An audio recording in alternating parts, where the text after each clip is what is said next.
Grace is in Los Angeles. Hi, Grace. Welcome to the Ramsey Show. Hi, thank you so much for having me, Dave. Sure. What's up? So my husband and I, we're in baby step 7, but we actually skipped baby step 5 because we cannot agree on how to execute baby step 5.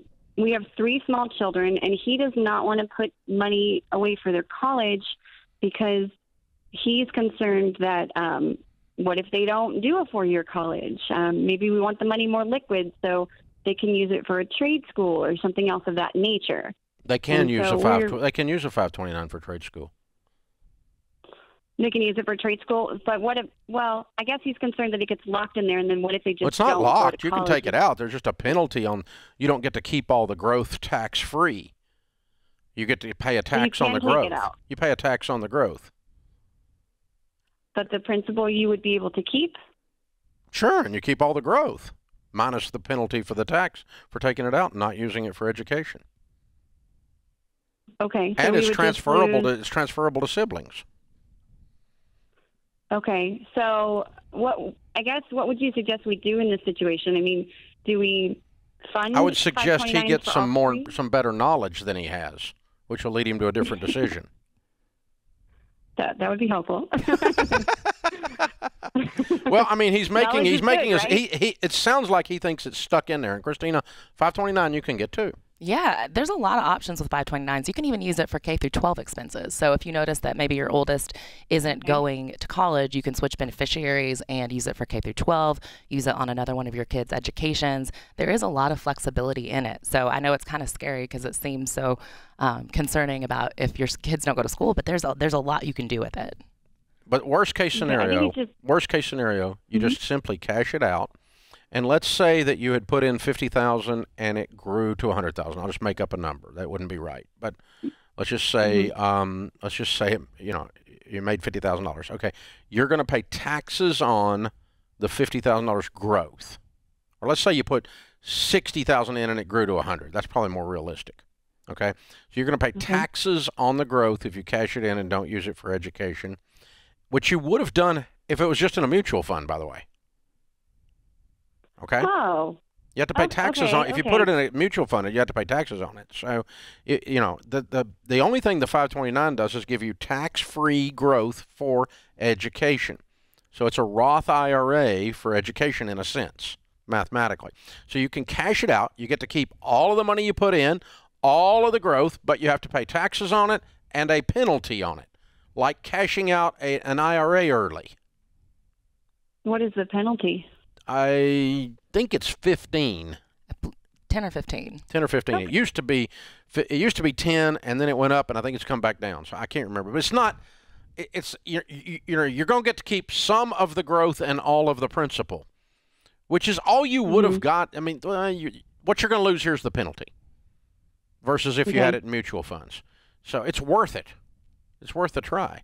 Okay. So is it better than in like an UTMA? Or? Yeah, because an UTMA you're going to pay taxes on once it gets to a certain size.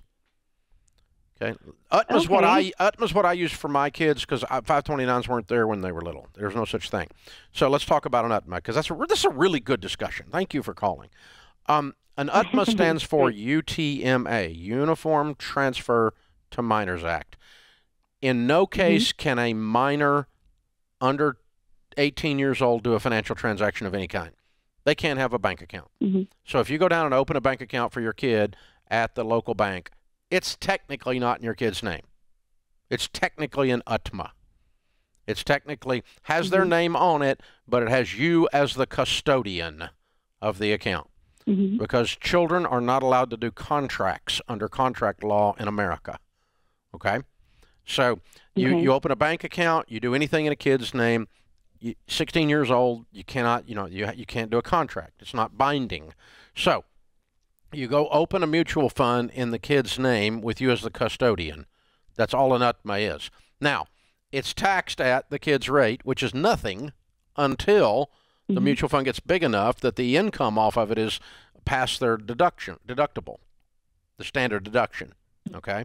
And so you can get $10,000, $20,000 in there before you pay any taxes on it, but then you're going to pay taxes on it. So I paid taxes on the mutual funds that were in my kids' names once they got to a certain size. The kids did. And so it ends up with less money in the account because I paid taxes than I would have if it was in growing tax-free in a 529. And so there's really very little downside of doing the 529. That's my point. That's why I was being smart aleck about it. And well, so yeah, you're right. It sounds like that it's a better value. And then if they just don't go to college, because my husband's gun shy, his sister had $450,000 in student loan debt, and so he's very like, you're not going to have any student loan debt, but you know you're going to get scholarships, and if you don't go to college, you know you're not going to, if you drop out early or something, we don't want you wasting it. So yeah, well, if they can pull it out, if they don't, it is in the current environment with higher education having lost its shine with the epic student loan crisis and with how they've misbehaved during COVID, like they're trying to charge full tuition to do e-learning from home, and you don't even show up at the actual location, and that they want to charge full price, and people are going, I don't think I'm paying that for that. And so higher ed's kind of got a couple black eyes right now, and a lot of people are going, look, there's a whole bunch of people got a whole bunch of stupid butt degrees that aren't useful at all. And so there's a lot of people worried about, you know, maybe but I don't think you ought to throw the baby out with the bathwater. I think there's a valid use for higher education. Is it for everyone? No. And before I get a master's degree for $250,000 in sociology, I'm going to go get a welding certificate and make 3 times what a sociologist makes. Okay, and so you know, that's, you know, I'm with people on that, but this idea that all higher ed is bad, we don't believe that. Right. Yeah, I would challenge y'all to take that fear from the 450 and the bad experiences with higher education and turn it into motivation to save even more aggressively for the 529. You know, help set your kids up for success, have them give that savings to them so that they have it available, plus inspire them to go for scholarships, like you said, and be really motivated to own their own journey to higher education. Yeah, you're right. The $450,000 in debt should lead you the other way to make you into a savings maniac. Right. Right. That his sister had. So, yeah. But I guess he's paranoid about the whole process now. I get that. I understand that. That's why I'm addressing it. But yeah, I think there's very little downside, and you know, and I do think there's a huge value to a usable 4-year degree. You know, all 3 of my kids 4-year degrees. Sharon and I 4-year degrees.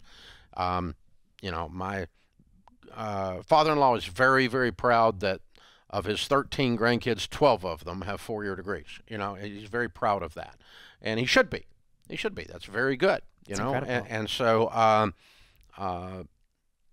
but again, we're not for useless degrees. We're certainly not for student loan debt.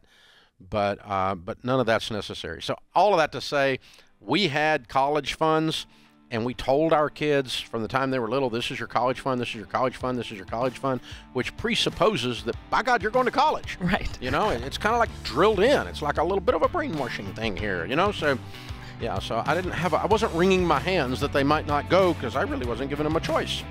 So, but I'm an old school dad that way, so that's the way that works. Hey, good stuff, good stuff. Thank you for calling, Miss Grace. That's a good question. I like talking about it.